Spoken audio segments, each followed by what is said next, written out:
اسلام، اے اعتدال کے دائی اہل الحدیث کی جماعت، اے نوجوانوں، اے مالداروں، اے عزت والوں، اے قلم کی طاقت رکھنے والوں، اے زبان کی قوت رکھنے والوں، اے مال کی پاور رکھنے والوں، اگر اللہ نے آپ سے یہ سوال کیا جب میری توحید کو چھوڑ کر لوگ قبروں پہ سجدہ ریز تھے، لوگ قبروں کا طواف کر رہے تھے، لوگ پیروں کو اللہ کا نام دے رہے تھے، تم نے اپنے مال سے، اپنی جان سے، اپنی قلم سے، اپنی زبان سے، اپنی صلاحیتوں سے، اپنی طاقتوں سے، اپنی قوتوں سے کتنے لوگوں تک لا الہ الا اللہ کا پیغام پہنچایا، جس پیغام کے لیے محمد کریم صلی اللہ علیہ وسلم کے پیارے چچا کے جسم کے انگ انگ کو کاٹا گیا، آپ نے اعلان کیا حمزہ چچا یہ صرف شہید نہیں ہے، قیامت تک آنے والے شہیدوں کا سردار سید الشہداء امیر حمزہ ہے۔ میں نے کیا کیا، آپ نے کیا کیا؟ میرے مال سے کتنے لوگوں کو ہم نے قبر پرستی کے کفر سے نکال کر، غیر اللہ کی عبادت سے نکال کر، قرآن کی دوری سے نکال کر اسے قرآن کا نور دیا، اسلام کا نور دیا۔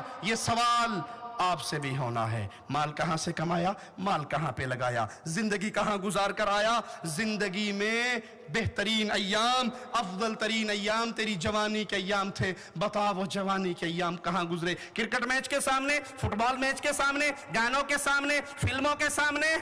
ارے بھائی